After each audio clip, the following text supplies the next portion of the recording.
Apocalipse capítulo 2, abra a Bíblia aí, no verso 1 ao verso 7, Deus continue transbordando, obrigado filha, Deus continue transbordando sobre esse ministério de louvor, ministério da comunicação, ministério da mordomia, ministério da intercessão, homens e mulheres, adultos, jovens, adolescentes, crianças, que Deus tem usado neste lugar, para ser instrumento dele nas nossas vidas, amém. Apocalipse capítulo 2, hoje é dia de segundo turno de eleições, quem já votou aqui, deixa eu ver, alguns já votaram, né? Então terminando aqui, depois da escola dominical, eu e você somos convidados a exercer o nosso direito de cidadão, mas não só apertar os botões ali, mas também interceder, também cobrar, também acompanhar aquilo que os eleitos estarão cumprindo de tudo aquilo que prometeram. Apocalipse capítulo 2, verso 1, quem achou, diga amém. Cadu achou aí? Ao anjo da igreja em Éfeso, escreve: essas coisas diz aquele que conserva na mão direita as 7 estrelas, e que anda no meio dos 7 candeeiros de ouro. Eu conheço as tuas obras, assim o teu labor como a tua perseverança, e que não pode suportar homens maus, e que puseste a prova os que a si mesmos se declaram apóstolos e não são, e os achastes mentirosos, e tens perseverança, e suportaste provas por causa do meu nome, e não te deixaste esmorecer. Eu tenho, porém, contra ti, que abandonaste o teu primeiro amor. Lembra-te, pois, de onde caíste, arrepende-te e volta à prática das primeiras obras, senão eu venho a ti e moverei do seu lugar o teu candeeiro, caso não te arrependas. Tens, contudo, ao teu favor, que odeias as obras dos nicolaítas, as quais eu também odeio. Quem tem ouvidos, ouça o que o Espírito diz às igrejas. Ao vencedor, dar-lhe-ei que se alimente da árvore da vida que se encontra no paraíso de Deus. Essa é a palavra de Deus para mim e para você. Quero convidar você a fechar os seus olhos e a orar comigo. Diga assim: Senhor Deus, eu li a tua palavra, eu cantei louvores, e agora eu preciso ouvir a tua voz. Fala comigo, em nome do Senhor Jesus. Fala em nome de Jesus melhor. Em nome do Senhor Jesus. Amém. Se assente, meu irmão e minha irmã. Amém. Queridos, se hoje tivesse, após a escola dominical, um churrasco aqui na igreja, e você fosse convidado a participar, e tivesse a opção de escolher o tipo de carne, e alguém falasse para você: olha, tem aqui diversos cortes, que carne você escolheria para o seu churrasco? Picanha? Oi? Maminha, alcatra, que mais? Cupim, qual que você escolheria, Gustavo? Picanha? Picanha, e você, Valesca, qual você escolheria? Fraldinha. Queridos, quando a gente olha para um boi, eu não entendo muito disso, eu gosto de comer, mas a gente sabe que existem partes do boi, ô Mauro, Cláudia, que a gente paga mais barato. E quando você vai no mercado, eu estou aprendendo aí no mercado agora, Kelly, pegar, porque a Solange nunca me ensinou, e agora eu falei: você me ensina a fazer compra. Ela está me ensinando, mas às vezes ela fala: bem, vai lá, pede 1 quilo de carne moída. E aí ela fala que tipo de carne moída que é. Você não compra filé mignon moído, compra. Então, querido, geralmente a carne moída é uma carne de segunda. O que é carne de segunda, Solange? Qual? Patinho, mas é boi ou é patinho? O patinho, o boi tem patinho também? Eu achei que boi tivesse boizinho, tem patinho. Então, queridos, tem partes do boi que são carne de segunda, quiçá carne de terceira. Ô Diego, e na nossa vida, talvez a gente também tenha relacionamentos com Deus de primeira e relacionamentos de segunda. eu fico encantado quando eu vejo um jogo de futebol da Champions League. Ô Belone, Champions League, você está vendo aquele jogo, você falando, gente, dá a impressão que a bola ela é feita controle remoto. Ela vai no pé do jogador, ela vai num canto, ela vai no outro. O cara chuta aleatoriamente, cai lá no lugar certinho. É futebol. Aí você vê um futebol de várzea, ou então futebol da Série C, ou então futebol da Série D. Tudo é futebol, ô Luiz, Clasemar, mas há uma diferença.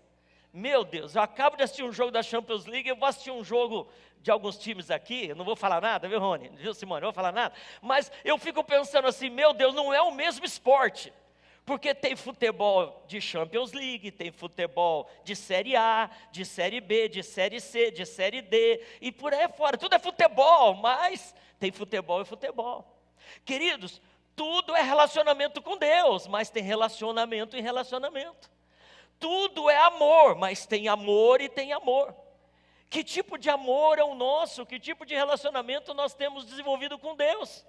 Quando Deus ministrou no coração da Rafaela, falando sobre restauração, sobre voltar ao primeiro amor, e ela trouxe essa palavra aqui, eu sou antigo de igreja, eu sou novo de igreja, que tipo de amor eu tenho desenvolvido com o meu Deus, que tipo de relacionamento? E aí, a grande questão que surge é, qual é, ou o que é esse primeiro amor? Porque, queridos, quando eu falo de alguém que viveu há 82 anos aqui, que é a primeira geração de metodistas cristãos aqui em Goiânia, você fala, já passaram 80 anos, a pessoa já está, ô João Pedro, ô Mastela, a pessoa já está idosa, tal, a carne já não está tão molinha mais. Mas, queridos, Jesus está escrevendo uma carta, minha irmã linda, para os primeiros cristãos da primeira geração. Ô Lorena, Maria Helena, olha que coisa interessante. Para quem que essa carta está sendo escrita? Para os cristãos da cidade de Éfeso. Carta que o apóstolo Paulo também escreveu, o povo que Paulo também escreveu. Ô Júnior, Paulo também escreveu uma carta aos Efésios. E essa carta é Jesus, através do apóstolo João, que está exilado na ilha de Pátimos, deu uma revelação e ele escreveu uma carta para a igreja de Éfeso. Agora, gente, se a primeira geração de cristãos, que caminharam com Jesus, que comeram o pão multiplicado, que comeram o peixe multiplicado, que viram gente ressuscitando, cego enxergando, se esses tinham abandonado o primeiro amor, Rodolfo, nós estamos lascados. Se no ano 70 da era cristã, pessoas já tinham abandonado o primeiro amor, o que dirá do ano 2024? Tiago, Chile, nós dançamos. Mas vamos entender, e Deus mostrou ao meu coração, e eu oro para que Ele mostre para você, o que é esse primeiro amor? Qual é o primeiro amor que a gente tem abandonado no decorrer da história? Preste atenção no que representa essa carta. A palavra Apocalipse quer dizer revelação. A palavra Apocalipse quer dizer algo que estava encoberto e foi revelado. O Apocalipse, ele foi, ele é e ele será. Lá em Apocalipse capítulo 1, verso 19, não precisa abrir, mas Jesus fala para João, escreve aquilo que você viu, que você está vendo, que ainda vai acontecer. Então o Apocalipse é a demonstração que nós servimos um Deus que não está preso no tempo. Aliás, a palavra eternidade, aeon, quer dizer que não tem tempo. Deus é eterno, Deus não tem tempo. Então, se Jesus é o mesmo ontem, hoje, será eternamente, o que Ele ministra, o que Ele revela no Apocalipse, foi, é, está sendo e será.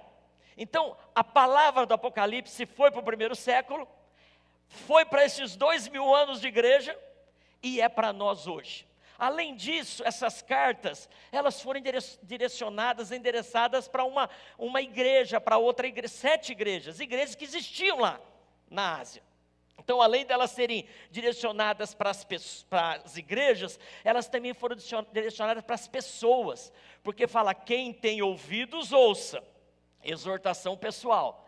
E ao vencedor vou dar, aquele que vence pessoalmente. Então, as cartas foram escritas para as igrejas da época, foram escritas para os cristãos da época, e também elas são escritas para nós hoje. Então, ela é uma carta com endereçamento local, também admonitório, que é uma admoestação para todas as épocas. Ela é pessoal, porque ela é endereçada ao vencedor e a quem tem ouvidos, e ela também é profética, preste atenção nisso. Há uma linha de estudo teológico que diz que as 7 cartas representam 7 eras da igreja. Então, a primeira carta, Éfeso, representa o início de cristianismo. A segunda carta são os primeiros séculos. A terceira, até chegar na última carta, que é o tempo atual. Nós estamos vivendo a última carta do Apocalipse. Como não tem outra, esse ciclo deve estar prestes a acabar. E queridos, o texto fala que Deus está preocupado, que Jesus está preocupado, que aquele povo tinha abandonado o primeiro amor.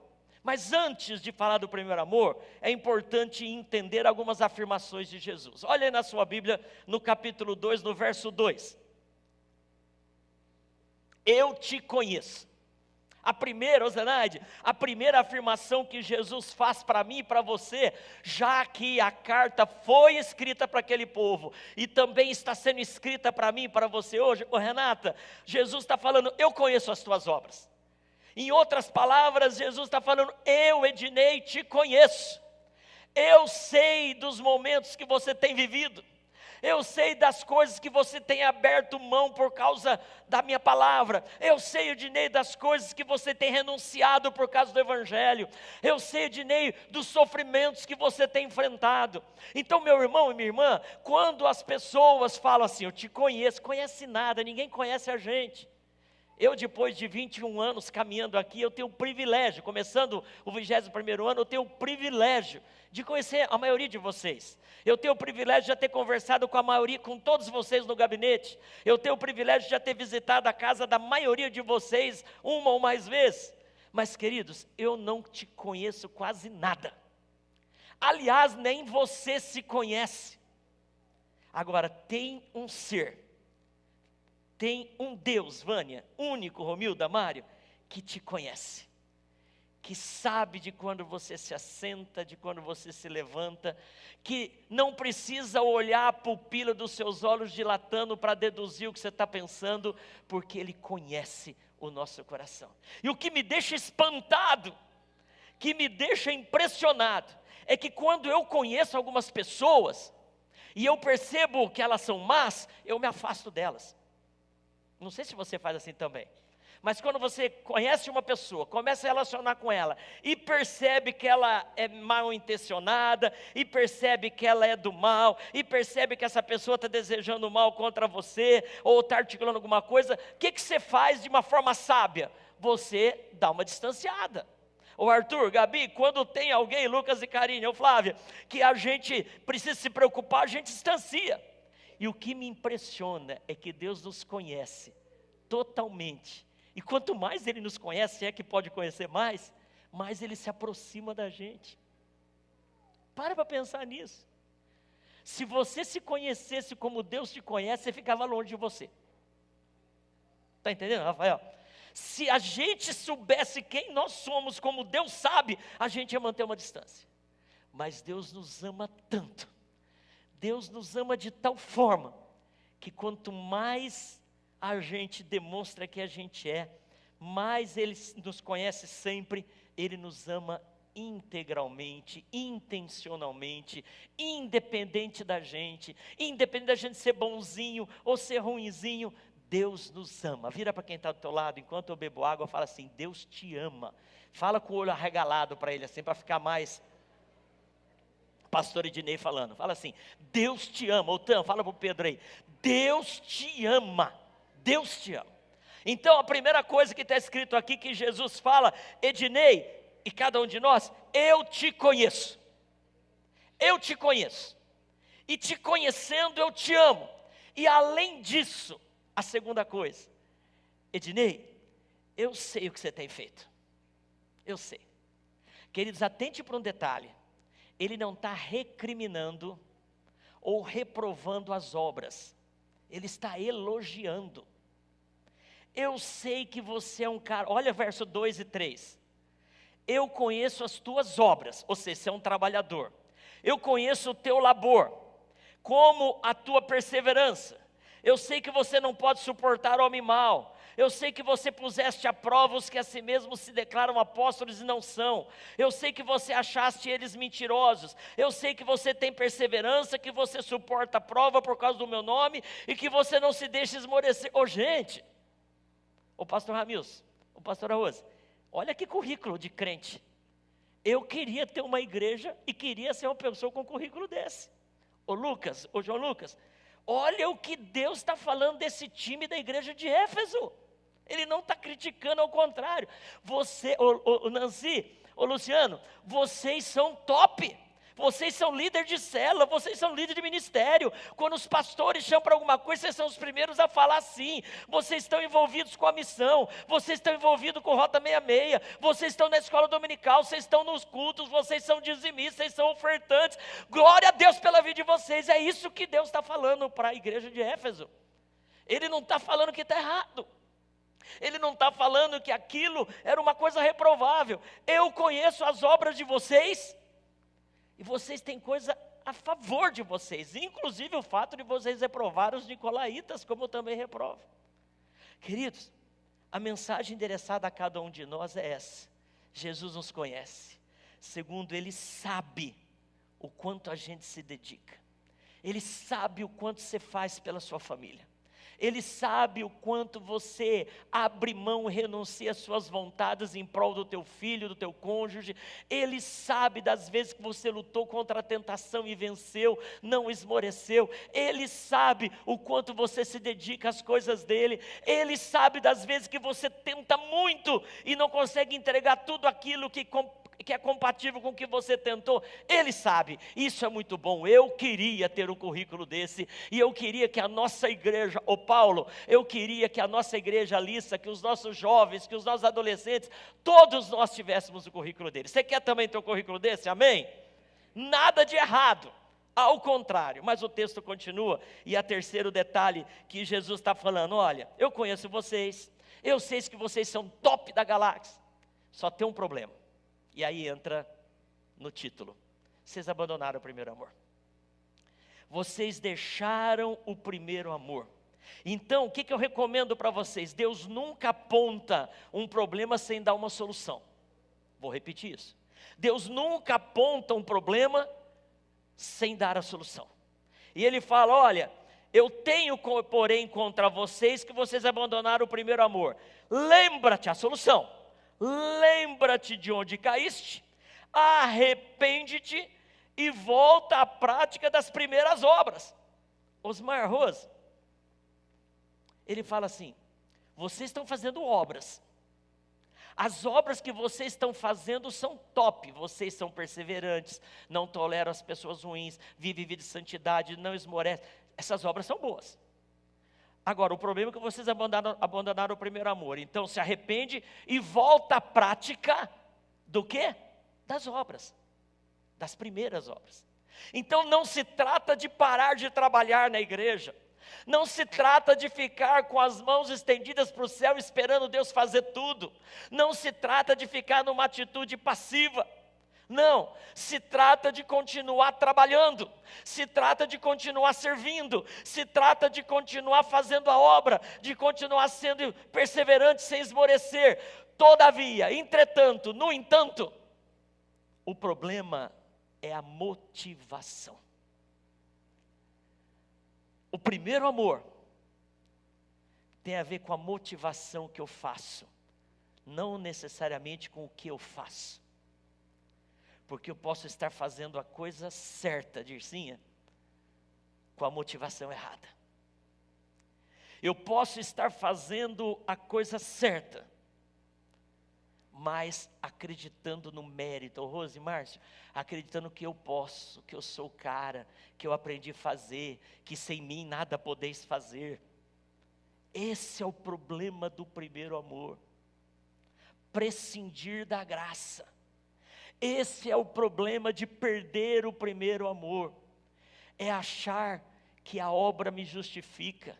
Eu sou perseverante, eu sou dizimista, eu sou envolvido com célula, eu vivo vida de santidade, e por isso Por isso, eu tenho algum mérito. Deus está falando através do apóstolo João, Jesus está falando, olha, o problema não é fazer a obra, pelo contrário, continuem, voltem a praticar as primeiras obras. E quais são as primeiras obras? As mesmas, com a motivação ajustada. As mesmas, mediante a graça. Queridos, quando a gente entende, porque quando a gente aceitou a Jesus, a gente experimentou a graça.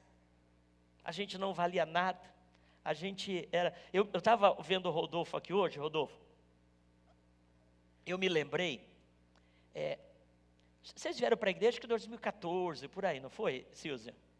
Foi antes? É por aí, mas eu me lembro que no aniversário da igreja, eu estava aqui com o pastor Evander, lá do Rio de Janeiro, de Petrópolis, ministrando, era o nosso convidado. E aí, a gente como pastor sempre fica contando para os convidados o que está acontecendo, para eles saberem, a igreja e tal. E o Rodolfo estava começando a ministrar louvor, depois de uma vida profissional, de grande êxito no mundo do pagode, né? O Rodolfo se converteu, o testemunho do Rodolfo, quem não conhece, qualquer dia você pode dar aí, Rodolfo, quem sabe lá na célula, né? Ou aqui na igreja mesmo. Mas o Rodolfo, ele cantava na noite, ele tinha uma vida, inclusive com convites para gravar e tudo mais, e quando ele decidiu se batizar e se tornar ele e a Silvia membros da igreja, ele abriu mão de tudo isso, e depois de um tempo ele entrou no ministério de louvor, e logo nos primeiros dias que o Rodolfo estava ministrando, o pastor estava aqui, e eu contei para o pastor isso. Eu falei assim, ó, tá vendo esse rapaz aí, assim, assado. E aí o pastor falou assim, cara, como é gostoso, né? Como é bom ver alguém cantando, dependendo da graça. Porque alguém que está começando não tem os trejeitos que a Rafaela já tem. Não que a Rafaela não dependa da graça, mas o pastor mais antigo, igual eu, ele já tem os trejeitos, ele já tem o jeitinho, ele já sabe como que a coisa acontece. E às vezes a gente acha que então é o meu ensaio, a gente acha que é a minha capacidade de decorar o texto, de passar a noite estudando, e a gente acaba abrindo mão do essencial, que é a graça. E um recém-convertido sabe quem era, sabe que não valia nada, e agora experimenta a graça. Só que com o passar do tempo, a gente começa a achar que porque a gente persevera, porque a gente não esmorece, porque a gente é bom, a gente agora consegue por conta própria. Querido, sabe, se você ganha uma centrífuga para fazer suco, aí você pega a fruta, laranja, qualquer outra fruta, põe na centrífuga sem esforço nenhum, ela já faz, já coa, já põe lá o gelinho e fica prontinho. Depois de um tempo, você aprende o gosto das pessoas. Você aprende o sabor e a textura do suco. Se um dia você tiver sem a centrífuga, você consegue fazer com mais esforço, suja mais, mas você consegue fazer parecido. É isso que acontece com a gente. Quando a gente abre mão da graça, a gente continua fazendo, mas sem o primeiro amor. O primeiro amor consiste em depender da graça. O primeiro amor consiste em entender que é Deus quem faz tudo. O primeiro amor consiste em saber que tudo que Deus quer que eu faça, e Ele fala, volta à prática das primeiras obras. Ele não fala, fica só adorando e dependendo da graça, não, volta à prática, mas volta com a motivação correta. Volta não para agradar A, B ou C, volta não porque agora você tem um título que precisa ser preservado, volta não porque agora você é líder do ministério ou do time de louvor escalado, volta porque a graça é tudo que nós precisamos. Lembra que Jesus falou para Paulo, quando Paulo pediu para tirar o espinho na carne, que o incomodava, que era o mensageiro do diabo? O que Deus falou, que Jesus falou para Paulo? A minha graça, está lá em 2 Coríntios 12, 9, a minha graça te basta. Queridos, nesta manhã eu quero convidar você a pensar sobre isso. O que nos motiva a vir domingo de manhã na igreja, acordar, quem sabe um pouquinho mais tarde do que acorda durante a semana, sem ter a obrigação de acordar igual acorda durante a semana. O que te motiva, o que me motiva a sair daqui testemunhando o Evangelho? O que nos motiva durante a semana a nos organizarmos para participarmos e sermos uma célula? O que nos motiva como ministério de oração a chegar antes para participar de uma reunião de oração e intercedendo por todos nós? O que nos motiva a acordar na madrugada no ministério de oração e orar pela lista de pessoas que nós sabemos que precisam de um milagre? O que nos motiva a caminhar a segunda milha com aquela pessoa que é de difícil trato? O que nos motiva na hora da oferta a abrir o nosso aplicativo do banco e dar a nossa oferta e oferecer o nosso dízimo? O que nos motiva a abrir a nossa casa para acolher pessoas? Qual é a motivação? E aí, eu não tenho como medir motivação. Eu não conheço o coração. Mas Deus conhece, por isso que Ele começou dizendo: eu te conheço, eu te conheço. E você abandonou o primeiro amor. Queridos, para concluir, o texto está dizendo que o primeiro amor tem uma recompensa. O primeiro amor tem um resultado. E cada carta do Apocalipse, presta atenção nisso, ô Ellison, cada carta do Apocalipse, ela tem um resultado. Olha, se você fizer isso, você vai habitar na Nova Jerusalém, você vai receber uma pedrinha branca escrito o seu nome que ninguém conhece. Para cada carta tem uma recompensa, tem um resultado.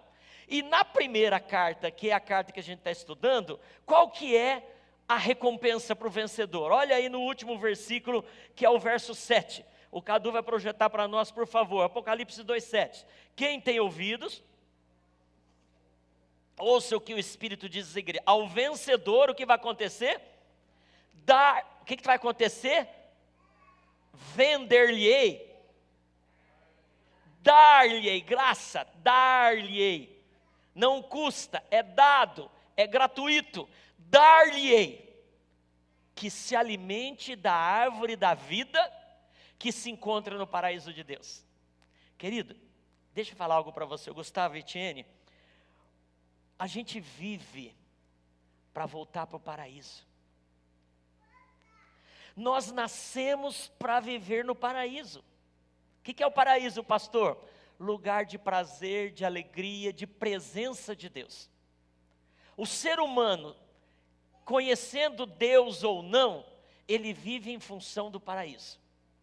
Quando a gente tenta descobrir na ciência a cura para as enfermidades, quando a gente tenta descobrir na ciência, na tecnologia, um avanço para que a medicina vá além, quando a gente constrói uma casa no condomínio, quando a gente põe um carro, compra um carro último tipo de uma marca famosa, quando a gente usa uma roupa chique, quando a gente quer uma família estável, tudo isso é uma necessidade intrínseca do paraíso. Quem gosta de sofrer tem problema. Quem sente prazer no sofrimento, é masoquista. Então, nós fomos feitos para viver no paraíso. E a gente tenta por todas as formas voltar para o paraíso. Ou então fazer o paraíso aqui. A gente quer um concurso público, quer uma velhice tranquila, a gente quer uma aposentadoria que nos garanta, nada de errado. Mas é a tentativa de voltar para a origem, que nós perdemos. E aí, Márcia, o apóstolo João está escrevendo, Deus está escrevendo, Jesus através do apóstolo João, que ao vencedor, eu vou dar aquilo que você está querendo. Ao vencedor eu vou dar aquilo que você está trabalhando, achando que vai conseguir. A sua motivação em fazer tudo isso é voltar para o paraíso. Volta para o primeiro amor, que você vai ganhar o paraíso. A sua motivação é trabalhar e perseverar e não esmorecer, é cuidar da família para voltar para o paraíso? Então volta para o primeiro amor, que eu te dou o paraíso. Quem está entendendo isso? Volta para o primeiro amor. É voltar para o paraíso. E queridos, o grande problema que aquela primeira igreja estava vivendo, que a gente vive, e que Adão e Eva viveram, o grande problema, é quem está no centro do nosso paraíso. Quem que a gente tem colocado como prioridade no centro. Abra sua Bíblia aí, eu estou concluindo. Lá em Gênesis, capítulo 2, verso 9. Projeta para nós, Cadu, por favor. Gênesis capítulo 2, verso 9. Aqui está falando do paraíso, certo? Do solo fez o Senhor teu Deus brotar toda sorte de árvores, agradáveis à vista e boas para o alimento. E também a árvore da vida no meio do jardim. Para um pouquinho, volta um pouquinho, Cadu. A árvore da vida no meio do jardim. Deixa eu dar um exemplo para ilustrar. Imagine que essa caixa seja a árvore da vida. E vamos imaginar que aqui fosse o centro da igreja ou do altar aqui. Vamos imaginar que seja aqui, tá? O certo, se a gente fosse fazer uma medição aqui, uma coisa bem geometricamente falando certinha, seria ali no meio. Mas vamos imaginar aqui para ninguém ficar com o pescoço torto. Vamos repetir, Cadu, volta lá para nós, por favor. Gênesis 2, capítulo 9. O Senhor fez do solo brotar toda sorte de árvores, agradáveis à vista e boas para alimento. E também, para aí, tá? A árvore da vida no meio do jardim. Então, árvore da vida. O que é a árvore da vida? Aquele que come dela vive eternamente. Nós somos eternos porque nos alimentamos de Deus, da árvore da vida. E não era proibido comer dessa árvore. A árvore da vida, a gente vai comer dela, Adão e Eva e toda a humanidade vão ser eternamente abençoados, vivendo da graça de Deus para todo sempre. Ô Suzy, então, ô Diva, a árvore da vida está no meio. Aí, Deus coloca também, vai no outro agora, Cadu, por favor, a árvore do conhecimento do bem e do mal. Terminou o versículo, Cadu? Ô Érica, Paulo, está falando que colocou aqui. Onde que vai colocar, ô Marcos, a árvore do conhecimento do bem e do mal? Vamos imaginar que a árvore do conhecimento do bem e do mal fosse, deixa eu pegar, isso daqui. Isso daqui é a árvore do conhecimento do bem e do mal. Aonde que eu coloco a árvore do conhecimento do bem e do mal? Aonde? Do lado? A Bíblia fala onde? Tem aí escrito em algum lugar onde? Não tem. Então, vamos colocar ela aqui, tá bom? Do lado. Agora, o que está no centro? Gênesis 2:9 fala que está no centro a árvore da vida. Porque no centro é o mais importante, buscar em primeiro lugar o reino de Deus, a sua justiça, e as demais coisas serão acrescentadas. O André Felipe está aí, no centro a árvore da vida, top. A árvore do conhecimento do bem e do mal, pode colocar bem pertinho aqui. Aqui é centro. O centro, Lorena Felipe, é um lugar só. Sulemar não tem dois centros. Equilíbrio é um pontinho só, aqui do lado não é equilíbrio. Aquele fiel da balança dos dois pratos assim, alcançou o equilíbrio, é um ponto só. Um pouquinho do lado é desequilíbrio, um tantão é desequilíbrio. Então, vamos pôr a árvore aqui, tá? A árvore da vida, do conhecimento do bem e do mal. Se fosse eu colocava bem longe, eu não sei onde, a Bíblia não fala onde Deus colocou. Mas daí chega o diabo, vira o capítulo 3. Capítulo 3 de Gênesis, está escrito assim. Vou começar lá, Cadu, vai no comecinho, isso. Vou ler lá com o Cadu. Mas a serpente, a mais sagaz que todos os animais selváticos que o Senhor Deus tinha feito, ela disse à mulher, é assim que Deus diz, para aqui um pouquinho, olha que interessante. O diabo sempre tenta confundir. O diabo sempre tenta pegar a verdade e distorcer. É assim que Deus disse, não comereis de toda a árvore do jardim. O diabo sabia o que Deus tinha dito. O diabo sabia. Mas o texto está dizendo que ele vem com conversa mole. A mulher respondeu, não, dos frutos das árvores do jardim podemos comer, mas, deixa aqui agora, Cadu, mas do fruto da árvore que está onde? Qual é a árvore que está no meio? Deu confusão. Entendeu, Rubens? Gênesis 2:9 fala que a árvore da vida está no meio. Agora, na cabeça da Eva, o que está no meio é a árvore proibida. Está entendendo? Se Deus falasse, metade do pomar pode e metade não pode, estaria honesto. Mas ele falou, tudo pode, só não pode um. Aí você podia, Deus, mas também o Senhor pôs a proibida no meio, Deus. O Senhor pôs a proibida em evidência? Não pôs. Deus não pôs a proibida no meio ele colocou a permitida, no meio, Marcos Vinícius, Noemi, no meio ele colocou que era para a gente comer.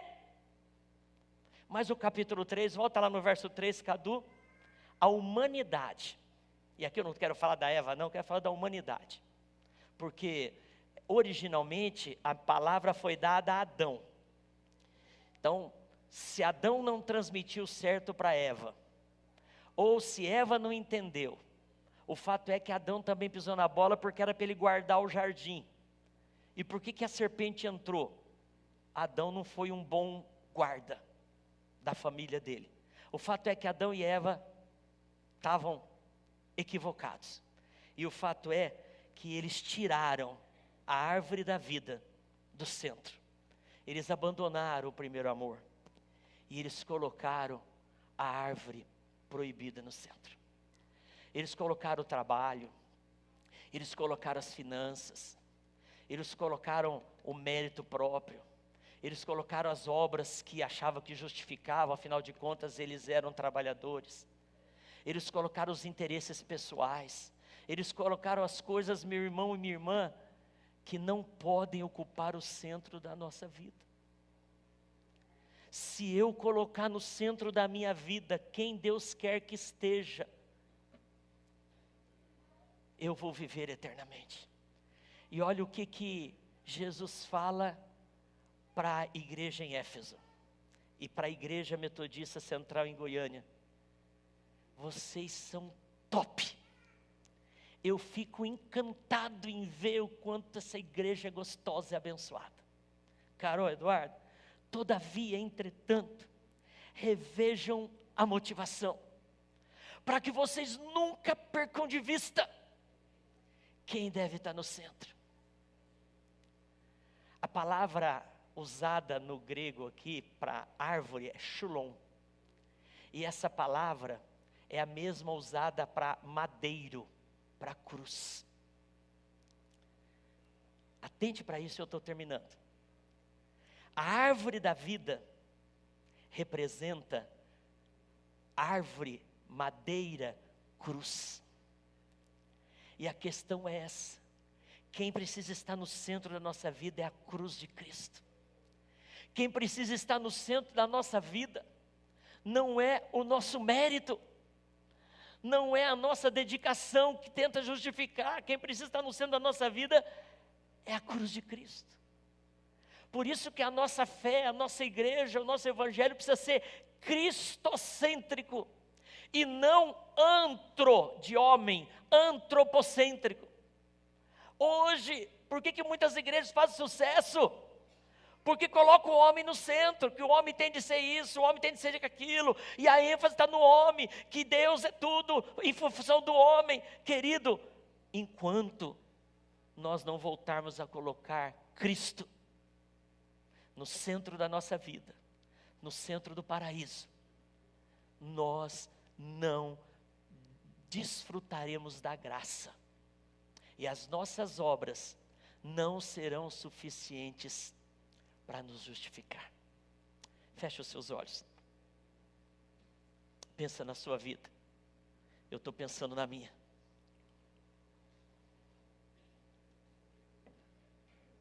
Jesus está falando: eu te conheço.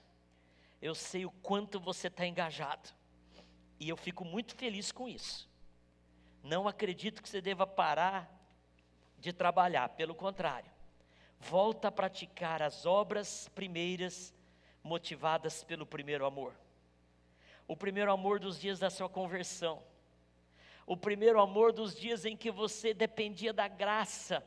E você sabia que tudo o que acontecia era porque a graça de Deus, que custou caro. Querido, querida, a graça não é barata. A graça custou caro. Eu falei agora há pouco que Ele pagou um alto preço. A graça do Senhor custou a vida do próprio Deus. A graça que vem até mim sem custo algum para mim, custou a vida do Senhor Jesus. Ele pagou um alto preço. Voltar ao primeiro amor é não desperdiçar a graça, é fazer motivado pela gratidão da graça. Quando eu faço motivado, nas obras eu estou destruindo a graça. Pensa nisso. Se eu não faço nada, eu estou desprezando a graça que é capacitadora. Mas se eu faço achando que é pelo meu mérito, eu estou desperdiçando a graça que é salvadora. Nessa manhã, eu quero te convidar a voltar a experimentar a graça, um favor que a gente não merece. Voltar ao primeiro amor, buscar restauração, é colocar Jesus no centro da nossa vida, no centro das nossas motivações. É reconhecer que é graça, que não é mérito, que não é empenho, mas que o mérito e o empenho são consequências da graça. Volta à prática das obras motivadas pelo primeiro amor. Volta às primeiras obras. E as primeiras estavam baseadas no primeiro amor. Quem não tem amor de primeira, come carne de segunda. É igual Série D do campeonato de futebol, sem qualidade. É esforço muitas vezes em vão, sem resultado, com resultados pífios. Obrigado, Jesus. Obrigado pela tua palavra. Obrigado, Deus, pela tua verdade. Obrigado, Deus, porque a tua graça, a tua graça, a tua graça. Obrigado, Deus, porque no Senhor não somos nossos débitos. Obrigado, Deus, porque o Senhor não olha para as nossas imperfeições. O Senhor não nos salva mediante o que a gente merece. Obrigado, Deus, porque o Senhor não olha para aquilo que a gente está fazendo como crédito. Obrigado, Deus, porque o Senhor não faz distinção de pessoas conforme aquilo que elas produzem. Obrigado, Deus, porque o Senhor colocou a árvore da vida no centro. Obrigado, Deus, porque o Senhor colocou o mais importante no lugar principal. Obrigado, Jesus, porque o Senhor colocou na nossa vida aquilo que é imprescindível e que sem a graça a gente não resiste. Deus, a tua palavra nos diz para a gente se arrepender. Te pedimos perdão, Pai. Perdão, Pai, perdão, porque erramos, porque calculamos mal, porque desenvolvemos motivações erradas. Perdoa a gente, Pai. Tua palavra nos orienta. Lembra onde caiu, se arrepende e volta ao primeiro. Volta às primeiras obras, dependentes da graça. Pai, nós estamos arrependidos. E a gente quer, Pai, a gente quer voltar a fazer as primeiras obras, que aparentemente podem ser parecidas com as atuais, mas que a motivação seja legítima. Que a motivação, Deus, seja a tua graça, o teu amor. Perdoa-nos, Deus, estamos arrependidos e queremos acertar. Que o teu Espírito Santo faça isso em nós, Pai, por nós, para a glória do teu nome, em nome do Senhor.